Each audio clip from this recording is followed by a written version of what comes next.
할렐루야. 우리 보혜하나님 성가대 찬양에 큰 은혜 받으신 줄로 믿습니다.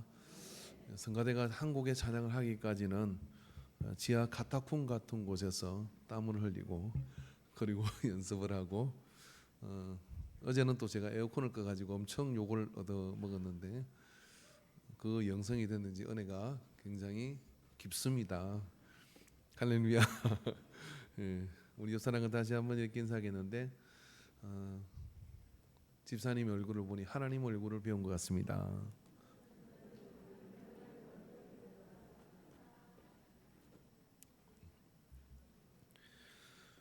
할렐루야. 은혜는 작정을 해야 받아요. 그리고 은혜는 사모해야 받는 거고요. 작정하지도 않고 사모하지도 않으면 어떻게 할 수 있는 방법이 없습니다. 성경에 있어서 모세라고 하는 존재는 아주 매우 중요한 이정표를 세운 사람입니다. 우리 어느 날 갑자기 성경이 하늘에서 뚝딱 떨어진 것 같지만은 하나님께서 이 천지 우주 만물을 만드시고요.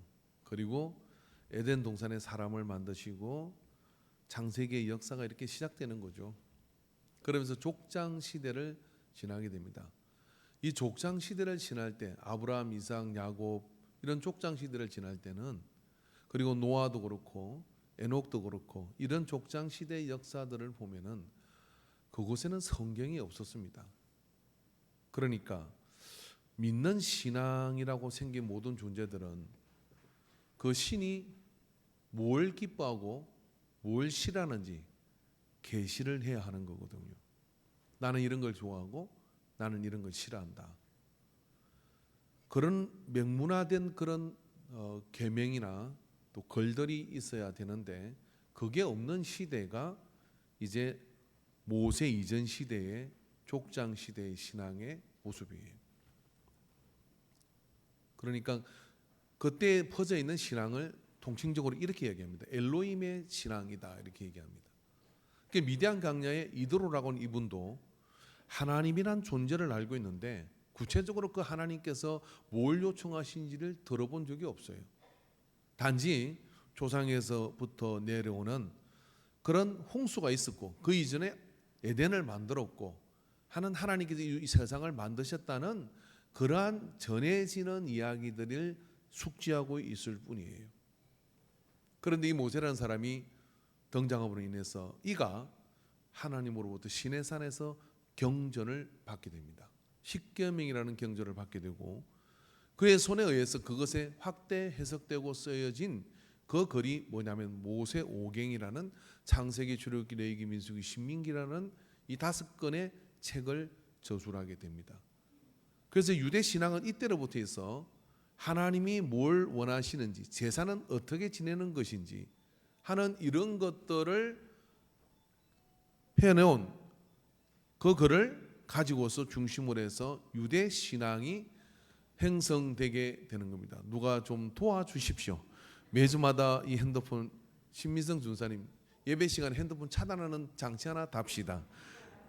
이거는 그렇게 해결해야 됩니다. 이거는 누구의 잘못이 아니라 그냥 이렇게 생길 수 있는 일이니까. 자, 그래서 그러한 중심으로 해서 되어지기 때문에 유대인들은 유대교의 창시자가 누구라고 얘기하느냐면 모세라고 얘기하는 겁니다. 그래서 예수님께서 2000년 전에 이 땅에 오셨을 때 유대인들이 그가 많은 말씀을 설파하고 가리킬 때 그것이 모세의 가르침과 대치되는 그런 일이 생길 때마다 이렇게 물었던 것이죠. 네가 모세보다 큰 사람이냐?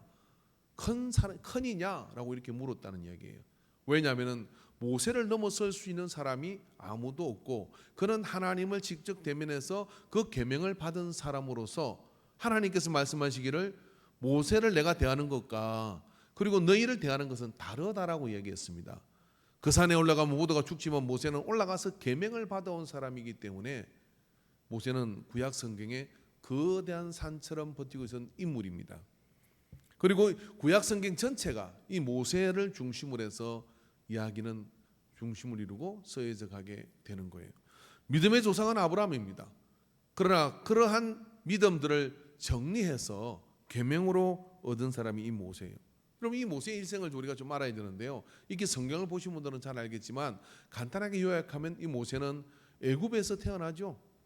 애굽에 태어날 때 어느 시대에 태어났냐면 요셉을 모르는 왕조가 들어서고 난 뒤에 히브리인들은 그곳에서 인구가 많아지기 시작하면서 이제 위험한 그런 세력으로 취급을 받습니다. 이집트라는 이 나라에서 인구가 많아지는 한 족속, 아브라함의 일족이었던 이 요셉을 중심으로 해서 건세를 얻어서 인구가 점점 늘어나게 되어서 무려 출애굽을 할 때는 100만의 대군이 되어져 버린 그러한 사람들이 위험하게 여겨지는 것은 당연한 일이었습니다. 그래서 어떻게 했느냐면은 히브리인의 남자들이 태어나면 아들을 태어나면 죽이라는 명령이 내리게 되는 거예요. 산파들에게 그것을 이야기했더니 산파들이 그 말을 잘 듣지 않았습니다. 그래서 이제 법으로 정해서 남자아이는 살려둘 수가 없는 그런 지경이 되었을 때 태어난 아이가 이 모세라고 하는 아이입니다. 엄마는 이 아이를 버릴 수가 없어서 숨기다가 나인강 갈대로 엮은 강보에 쌓아서 나인강에 떠내려 보냅니다. 아그밥이 되든지 아니면 하나님이 살리시든지 하는 심정으로 떠내려 보내죠. 미리암 누이가 이 강보에 쌓인 아이를 따라가다가 갈대 숲을 헤치고 내려가는데 공주가 마치 목욕하러 나왔다가 강보에 쌓인 아이를 보고 어떻게 하느냐면 이건 나인강이 나에게 준 아들이다 라고 생각하고 그 아이를 자기의 아들로 맞아들이게 됩니다. 이것을 본 미리암이 젖을 물릴 여인을 찾아오겠다고 이야기를 했고 가서 어머니를 데리고 와서 모세의 젖을 먹이도록 그렇게 해서 궁으로 들어가게 돼요. 한 3년은 물리지 않았겠습니까? 제가 아는 집사님은 초등학교 1학년 때까지 엄마의 젖을 먹었다고 합디다. 근데 키가 많이 안 컸어요. 그러니까 그렇게 젖을 물리게 되는데 젖을 물리면서 모세의 어머니가 어떻게 했겠습니까? 너는 히브리이다 이렇게 했을 거예요. 그리고 자신이 크면서 자기가 히브리인이라는 것을 알게 돼요. 유모라고 불렀겠지만은 크고 난 뒤에도 유모의 역할은 여전하였을 것입니다. 그렇게 해서 이제 커가던 이 모세가 마흔이 되었을 때 애굽의 나이로 볼 때 마흔이 되면은 관직에 나갈 수 있는 그런 이제 어엿한 사람이 되는 겁니다. 그렇게 마흔이 됐을 때 이집트라는 나라는 참으로 특이한 나라인데 어떤 나라이냐면 대단히 민주적이고 또 합리적인 나라이기도 했어요. 여러분이 이집트 여행을 가게 되면 카이로에 있는 박물관에 가면은 그게 바로라고 하는 그런 황제 이집트의 왕을 지냈던 사람들의 그런 석상들이 이렇게 서 있습니다. 멧대 뭐 파라오 이렇게 하면서 그렇게 서 있는 사람들이 있는데 한 가지 특징이 있으면 지팡이를 하나 들고 있는 사람이 있고 양손을 겹쳐서 2개 들고 있는 사람이 있어요. 이 사람은 어떤 사람이냐면은 라힌강을 중심으로 해서 이쪽 저쪽을 한꺼번에 통일을 해서 함께 다스린 사람은 바로 지팡이 2개를 가슴에다 안고 이렇게 모습으로 되어져 있습니다. 그런데 이곳에서는 왕의 아들만 꼭 왕이 되는 것은 아니었습니다. 공주의 아들이든지 그리고 왕의 아들이든지 심지어는 거기에 보면 여러분 그 황금 가면을 쓰고 있는 그 우리가 아마 책에서 많이 봤던 장면이 있을 거예요. 그런 장면들을 보면은요, 심지어는 이방에서 결혼한 사람도 왕이 되기도 했던 예를 가지고 있었어요. 능력만 되면은 그 수준에 있는 사람들은 왕이 될 수 있었던 거죠. 그렇게 따지면 공주의 아들인 모세도 이집트의 왕이 될 수 있는 가능성이 있었다고 보는 겁니다. 그런 가능성 가운데 제각기 자기의 재주를 기르고 왕자의 교육을 받고 인지의 교육을 받는데 그런 최고의 교육을 받던 모세가 어느 날 시차를 나갔다가 히브리인들을 괴롭히는 이집트 사람을 보고 거기서 그 사람을 그 잔혹함을 보고 죽여버리게 됩니다. 그리고 모래밭에다 묻어버리게 되죠.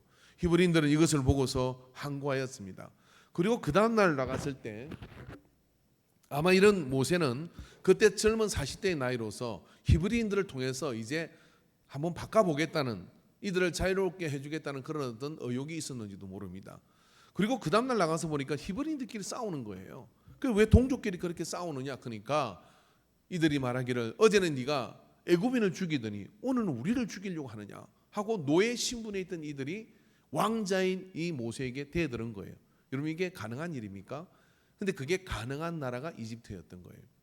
이 말을 듣고서 모세가 피신을 하여서 광야길로 들어서 도망을 가게 되는 겁니다. 그러니까 모세는 마흔에 살인자가 되어서 광야길로 들어서 피난 신세를 가게 되는 거죠.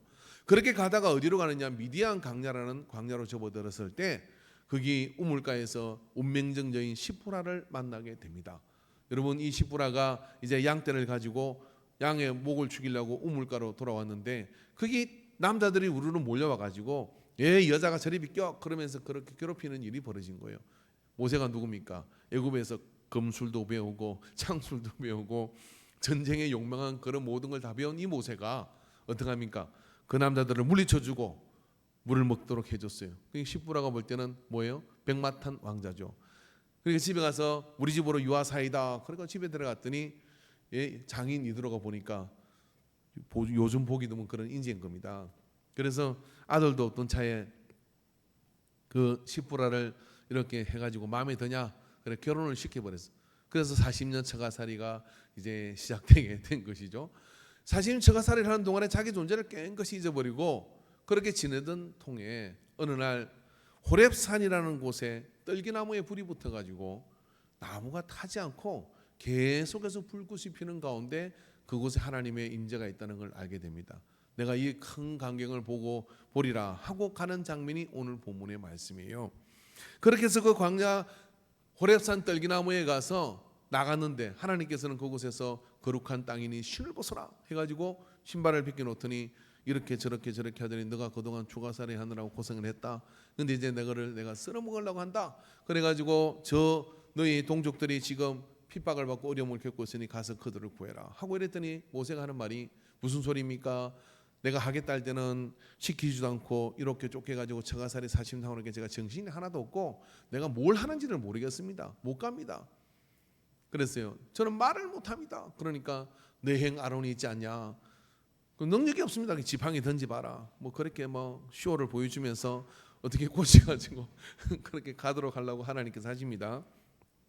그러다가 모세가 중요한 질문 한 가지를 합니다. 누가 보냈다고 할까요? 라고 이렇게 물은 거예요. 여러분 이게요 성경에 나오는 하나님의 이름을 묻는 첫 번째 질문입니다. 우리가 창세기를 읽고 나가지만 출애굽기에서 하나님이 사람이 그저 하나님의 이름을 묻는 것 자체가 불경인 거예요. 그런데 누가 보냈다고 할 거야 하니까 나는 스스로 있는 자다 하고 엘로힘의 신앙에서 엘이라고 하는 막연한 신을 섬기는 신앙에서 여호와 야훼라고 하는 그런 구체적으로 이름을 부를 수 있는 이름을 하나님이 직접 계시해 주셨다 이런 이야기예요. 그래서 그 이름을 가지고서 이제 모세가 가가지고 그 백성들 10가지 재앙으로 끄집어내고 그리고 시내산에서 십계명을 받아서 유대 신앙이 그곳에서 시작되어 40년 광야학교를 지나서 적극 뿌리는 가나안 땅에 들어가서 이제 성경의 이스라엘의 역사가 시작되게 되는 그 장을 여는 사람이 바로 이 모세라는 사람이에요. 그리고 우리가 구약을 알려고 한다 그러면 모세에 대해서 반드시 알아야 하는 겁니다. 그런데 보십시오. 이런 모세가 처가살이 40년하고 살인자로 쫓기고 어떻게 보면 그 인생은 참 파란만장한 인생입니다. 그런 파란만장한 인생이 호렙산 떨기나무 앞에서 하나님을 만남으로 해가지고 민족적 지도자가 되고요. 그리고 성경의 이 유대 신앙을 출발시키는 계명을 받게 되는 일의 장을 여는 사람이 되어졌다는 거예요. 근데 이 중심에 어떤 일이 있느냐면은 호렙산 떨기나무 앞에서 하나님께서 이 땅은 거룩한 땅이니 이곳은 거룩한 땅이니 신을 벗어라라고 이렇게 말씀을 하셨다는 겁니다. 여러분 우리는 이 신을 벗는다는 이야기가 어떤 의미인지 잘 몰라요. 제가 성경을 쭉 찾아보고 또 여러 가지 연구를 해보니까 이 신을 벗는다는 것은 어떤 의미가 있느냐면은 신을 벗는 경우는 두 가지 경우가 있습니다. 하나는 뭐냐면은 주인 앞에 서는 종은 신발을 벗어야 합니다. 주인 앞에 서는 종은 노예가 주인 앞에 설 때 신발을 신지를 못합니다. 그래서 신을 벗는다는 것이죠. 하나님께서 모세에게 신을 벗어라 하는 이야기는 어떤 이야기냐면 내가 너를 노예 삼겠다 이런 이야기예요. 좋게 얘기하면 종이고 나쁘게 모든 권리를 결박해서 그리고 내가 쓰고자 하는 의도대로 너를 이제부터 쓰겠다라고 그렇게 말씀을 하신 거와 동일한 겁니다. 여러분 우리가 하나님께서 우리를 이렇게 부르시잖아요. 지난주에 제가 부르심에 대한 이야기를 했고요. 우리가 말씀을 가지고 이렇게 같이 이야기했는데 전체 주제는 뭐냐면 신과 함께라는 주제로 지금 세 번째 설교를 하고 있는 거예요. 첫 번째는 우리는 하나님과 함께 가는 그 신앙의 주는 위대한 도전을 시작한 것이라고 얘기했고요. 지난주는 여러분 그 하나님께 나갈 때는 예복을 챙겨 입어야 된다는 이야기를 했습니다.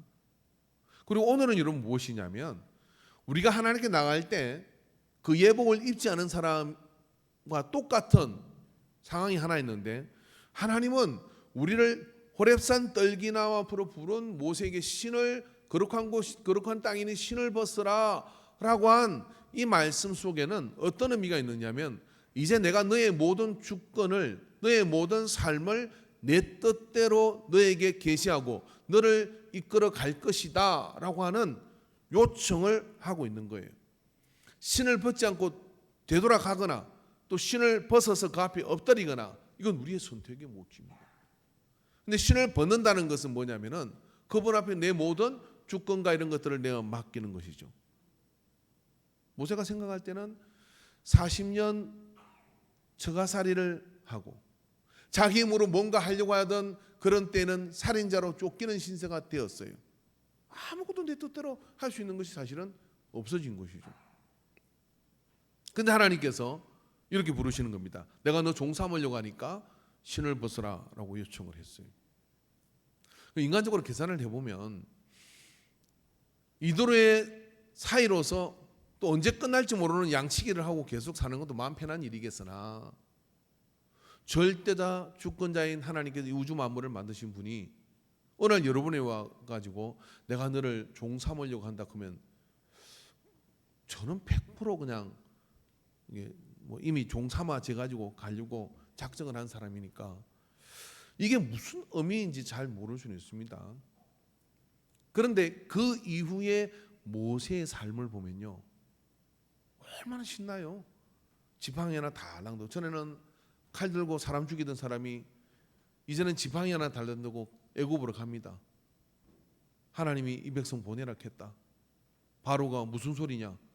백두를 더 지푸라기 주지 말고 꿈도록 해라. 그래? 또 재앙 하나 내립니다. 그래? 나인강이 핏빛으로 바뀝니다. 그래? 장자가 다 죽어버립니다. 항복, 백기 들고 항복하고 금덩어리 은덩어리 다 싸줘가지고 나가라 해가지고 데리고 광야로 나오는 거예요. 야, 그러니까 이게요 주인 잘 만나면 대박 나는 겁니다. 그죠? 제가 목사를 이렇게 보면은 하나님 앞에 나오는 사람은요 신발을 벗어야 돼요. 지금 벗지 마시고 권사님. 하나님 앞에 나오는 사람은 신을 벗는다는 의미적으로 주여 종의원이 뜻대로 하옵소서. 선사가 와서 네가 아이를 가질 것이다 이렇게 얘기했어요. 그랬더니 저는 남자를 모르는데 어찌 아이를 가입니까? 네가 아이를 가질 것인데 그 이름을 예수로 하라. 마리아가 이렇게 고백해요. 주여 계집 종의원이 뜻대로 하옵소서. 그런 그의 태를 통하여 예수님이 이 땅에 오는 역사를 이루게 돼요.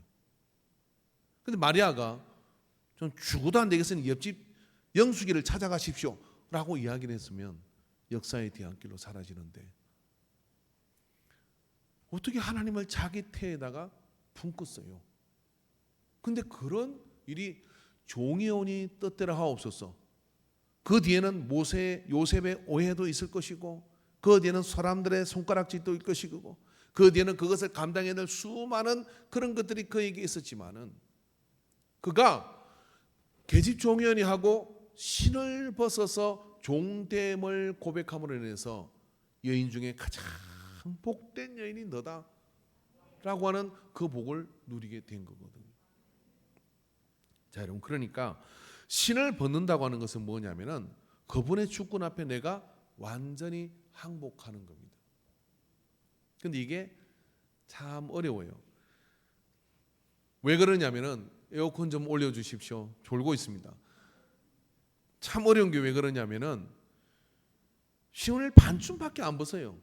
이게 집사가 되고 건사가 되고 직분자가 되었음에도 불구하고 내 인생은 나의 것 하고 내가 생각해보고 그걸 다른 말을 바꿔버리죠. 기도해보고 라고 이야기하며 바꾸지만은 결국은 자기 고집대로, 결국은 자기 주장대로, 결국은 자기의 생각에 갇혀서 하나님도 재단하고 가이질하고 말씀도 가이질해가지고 내가 원하는 것을 이루어 가려고 하는 그런 의도를 가지고 있는 것은 신을 벗은 자가 아니에요.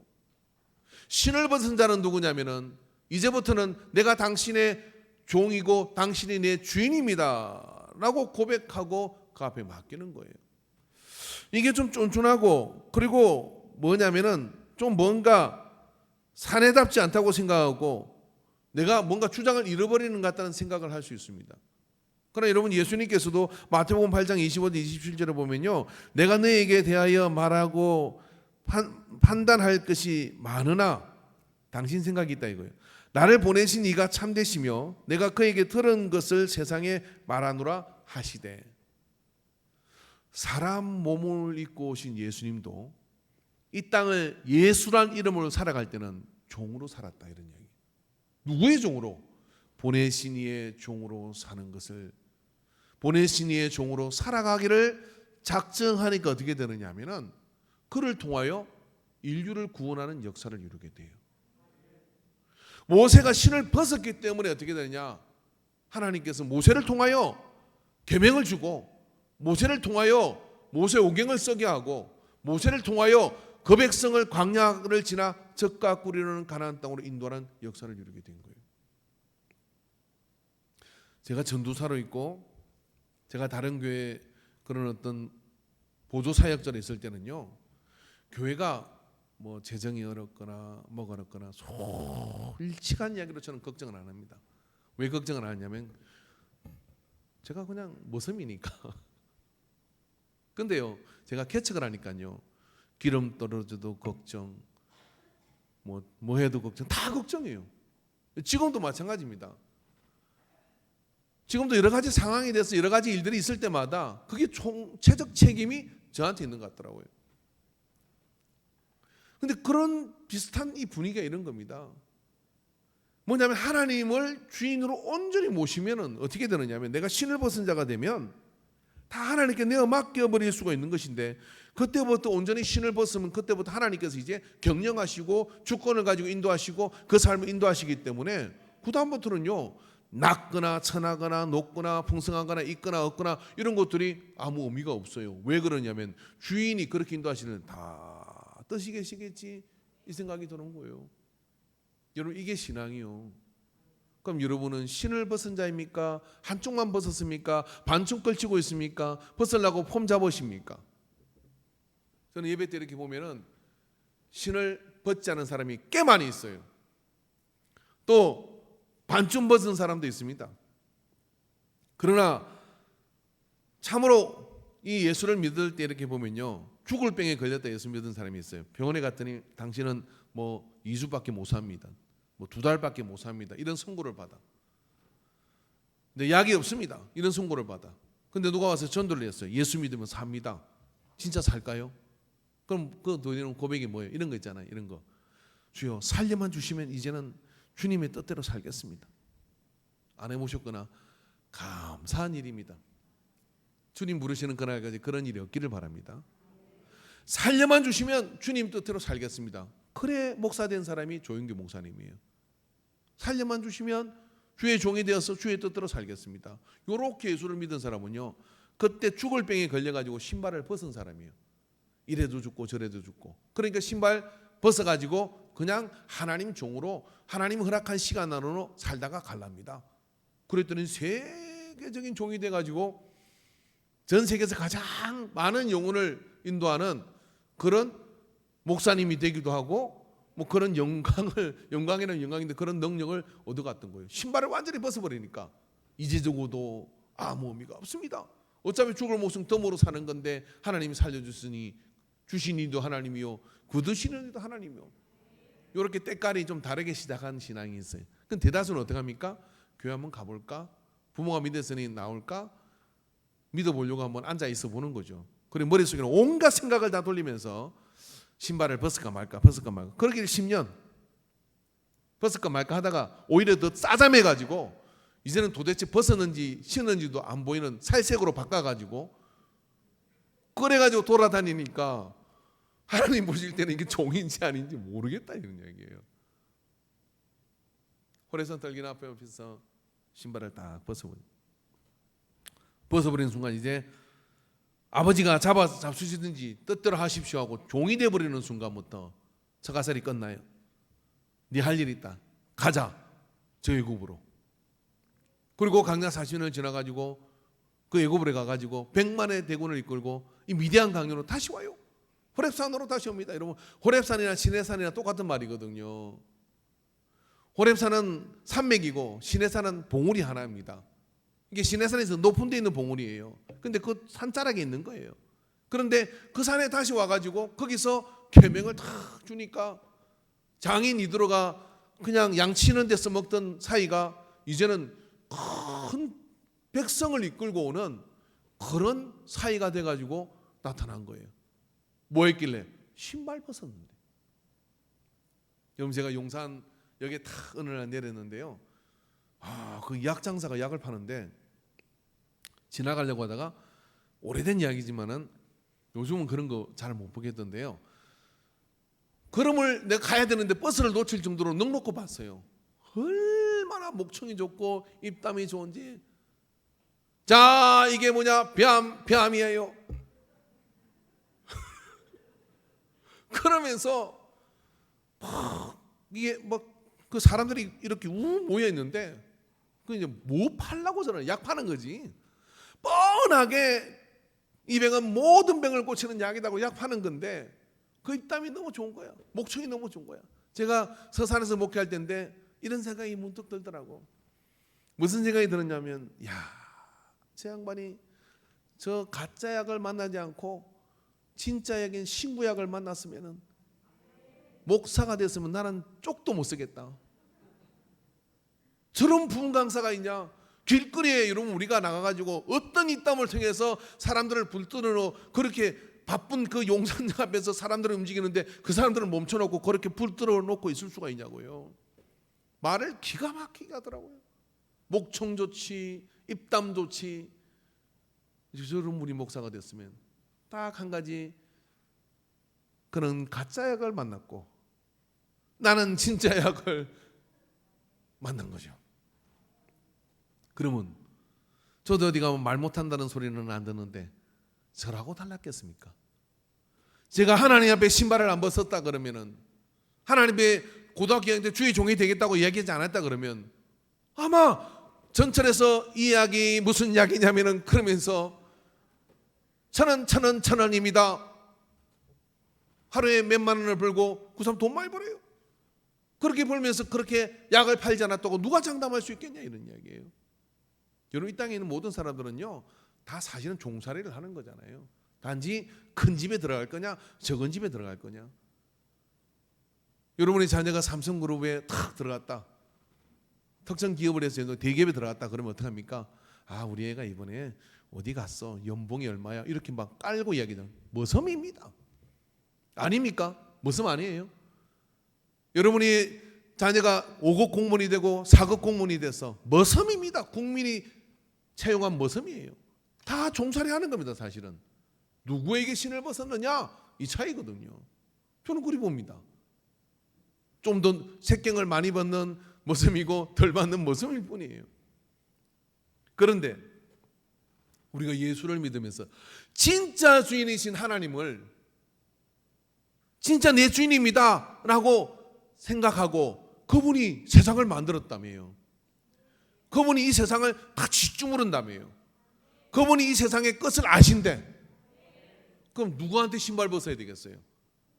그렇게 직장에는 진급을 위해서 그렇게 신발을 열심히 벗고 종살이를 하고 그렇게 막 하다못해 그냥 마늘 더 넣게 고추 터졌다고 날리고 이 고추 좀 익었으면 좋아하고 막 그러면서 막 그렇게 하는데 진짜 우리가 신발을 벗어서 바쳐야 될 분이 누구냐 이거죠. 그렇게 바치면 하나님께서 책임지지 않겠습니까? 모세의 삶을 책임지신 것처럼 그 다음부터 하나님께서 너는 나의 종이다 라고 불러주시고 그때부터 책임을 주는 거죠.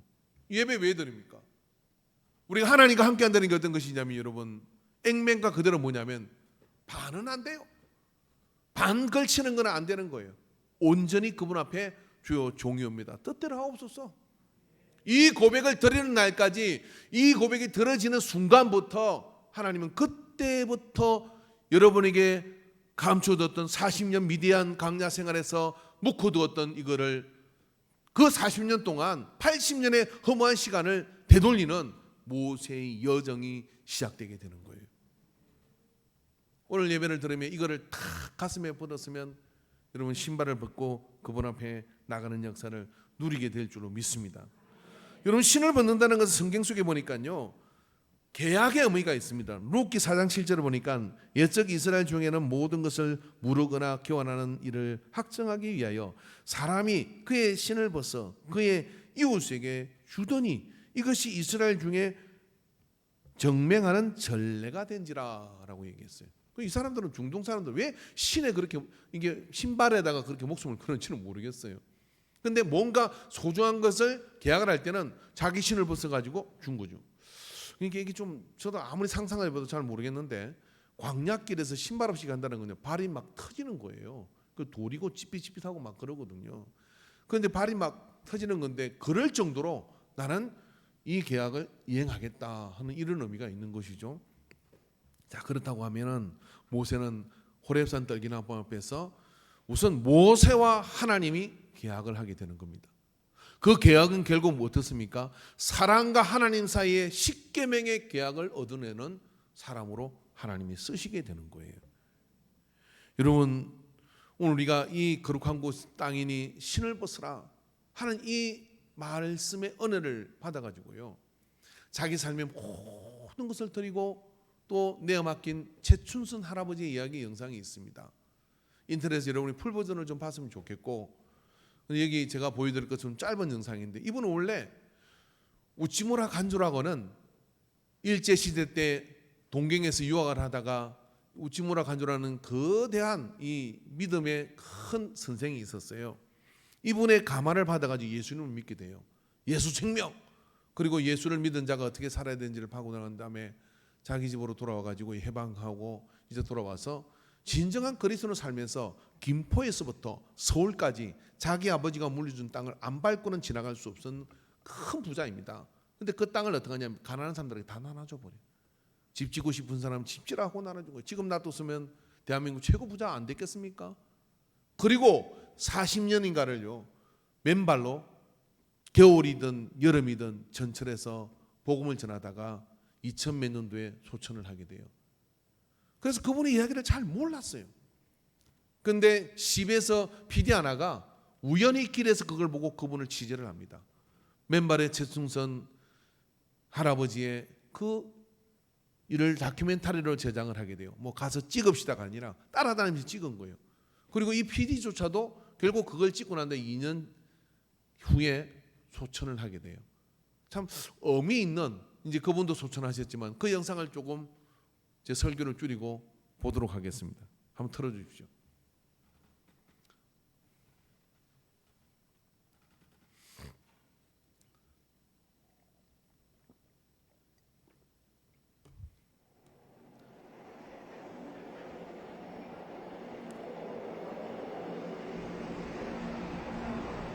지하철 한 구석에서 우연히 만난 맨발의 노인은 예수의 피를 외치고 있었다.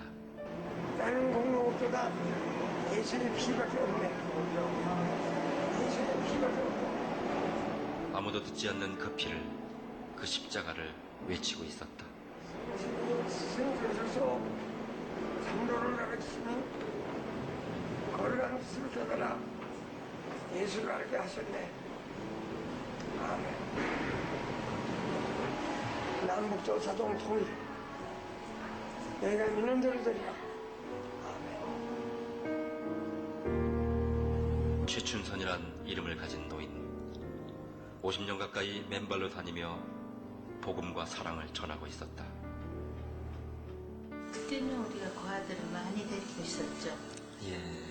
갈 때 올 때 없는 할머니도 계셨고, 아. 심지어 나 환자도 있었고요. 예.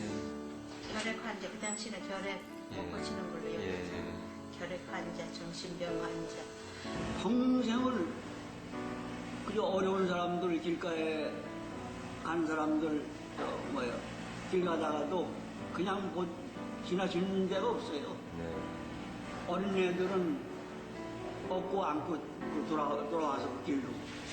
나 있을 때는 수십 명이었죠. 김포에서 몇백 명이었다고 그래요. 난 아무것도 아니고 십자가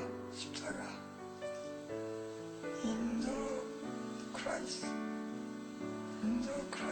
be my glory 에바 여백남을 건너가 연등식이다.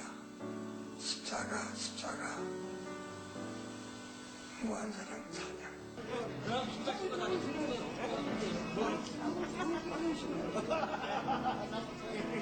나 바빠요. 남북통일이 김장에 가는 거 바빠. 사람 품에 영원을 안식 없겠네. 2001년 9월 4일. 요건 지금 돌아가시기 2001년 9월 8일날 돌아가셨다고 나흘 전입니다. 지금. 당신이 돌아가실 날을 알고 계셨다.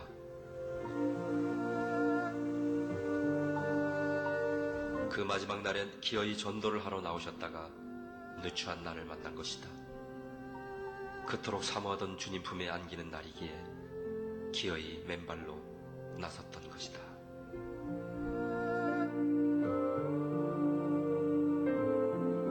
하늘나라 건설. 이건 하나님께서 나에게 주신 이 계시고 사명이야. 예? 가장 존경하는 분이 나였는데. 그러세요. 나는 광야에 갇힌 자. 내 사명을 그리고 활이라는 게 얼굴이 아니고 발이었거든요. 이 발. 세상에서 정말 단 하나밖에 없는 그 발이셨거든요.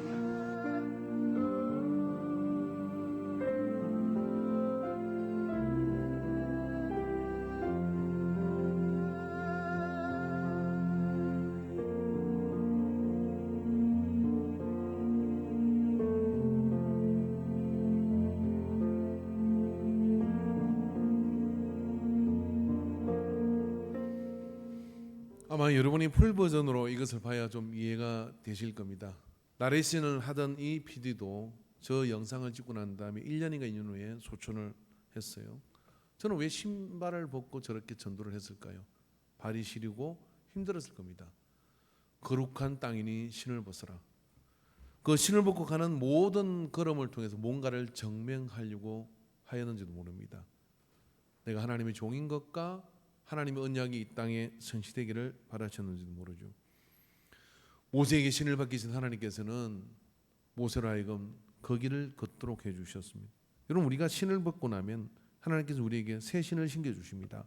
에베소서 6장 15절에 평안의 복음이 준비한 것으로 신을 신고, 그의 발은 맨발이었으나 복음에 준비한 것으로 신을 신고, 그 걸음으로 어떤 50년의 그 걸음, 모든 재산을 예수 생명의 무소유로 증명을 하고 가난한 자리에서 나눠줘 버리고, 내가 예수를 믿었으니 이제 나는 하나님의 종으로서 살아간다는 선포, 수많은 영혼들에게 영향을 줬고 또 여전히 영상으로 있어서 우리에게 감동을 주고 있습니다. 여러분, 우리는 우리의 발에 신을 벗기가 굉장히 힘들어합니다. 뭐 좋은 신, 구두 신지 말라는 이야기 아니에요. 그게 아니라 신을 벗는다는 의미를 알고 하나님 앞에 나를 드리시길 바랍니다. 그래야 하나님과 온전히 동행하며 누릴 수 있는 즐거움과 기쁨과 그 환상적인 환희로운 그 세계를 향하여 나갈 수가 있는 겁니다. 그래서 이번 주에 여러분에게 실천 과제 하나를 내려고 합니다. 뭐냐면은 좀 우리가 상징적 의미로 신을 벗고 기도하는 시간을 가지기를 바랍니다. 그래서 제가 어떻게 했느냐면, 사실 나사렛 교회는 좀 독특한 문화가 있었어요. 미국 나사렛 교회는 내년에 제가 미국을 가면 꼭 한번 그 장면을 보고 싶은데요. 그 독특한 게 뭐냐면 자비석이라는 문화가 있어요. 예배 중간에 이 나사렛 교회는 특징적으로 예배를 드리다가 내 마음에 무거운 짐이 있고 또 하나님의 긍휼을 구하는 그런 마음이 있으면 조용히 앞으로 나와서 여기 계단 있는 이 부분으로 와서 신발을 벗고 거기로 올라서 엎드립니다. 이걸 자비석이라 그래요. 이 자비석에 엎드리면은 그게 신앙이 좀 더 성숙한 전도사님들이나 그런 분들이 와서 손을 대고 조용히 함께 기도합니다. 그리고 설교는 계속해요. 그리고 우리가 찬양을 해요. 하나님께 만지실 때까지 엎드리는 문화가 있어요. 우리는 좀 그렇게 하면은 누가 좀 꺾고 내릴 것 같아요. 그래서 이번 한 주 동안은요, 본당 문을 열어놓을 테니까요, 한번 여러분 그런 시간을 가져보십시오. 저는 목사로서 행복한 것이 뭐냐면은 이 빈 예배당에 혼자 있는 시간들이 굉장히 많습니다. 혼자 있을 때 오는 특별한 은혜가 있어요. 여러분 이 빈 예배당으로 들어서 기도를 하실 때 한번 신을 벗고 위로 올라서 보십시오. 그리고 이곳에 엎드려 보십시오. 그리고 이곳에 하나님의 그 긍휼하심과 자비하심 앞에 제가 이제 하나님 앞에 내 모든 주권을 내어드립니다. 그리고 엎드려 그분의 인도를 한번 받아보시기 바랍니다. 저는 목사 안수식을 할 때 무릎을 꿇고 그분 앞에 나를 내어 맡기는, 그렇게 안수받는, 중앙감독에서 안수받는 그런 시간이 있었습니다만은 좀 질투가 날 정도로 신부들이 서품을 받을 때를 보면 참 감동스러워요. 흰 가운을 입고 십자가 앞에 열 십자로 완전히 엎드립니다. 그리고 이전에 나는 죽었고 이제 숨 쉬는 것조차도 당신의 허락 안에서 쉽니다 하는 사제의 서품을 받게 돼요. 사제만 그래야 되겠습니까? 거룩한 땅이니 신을 벗어라. 우리는 예배 안에 있고 화려한 조명 안에 있고 우리는 또 직분을 가지고, 그지만 아직도 내 몸에서 벗지 못하는 나라고 하는 그 신이 마치 귀신처럼 내 안에 내가 신이 되어서 나를 붙들고 있는, 하나님께로 앞으로 못 나가게 하는 것은 아닌가. 기꺼이 집어던지고 신을 벗고 떨기나무 앞에 서기를 바랍니다. 그러면 그분이 나를 만지시고 인도하시는 삶이 훨씬 더 놀라운 여정이 될 수 있습니다. 기도합시다.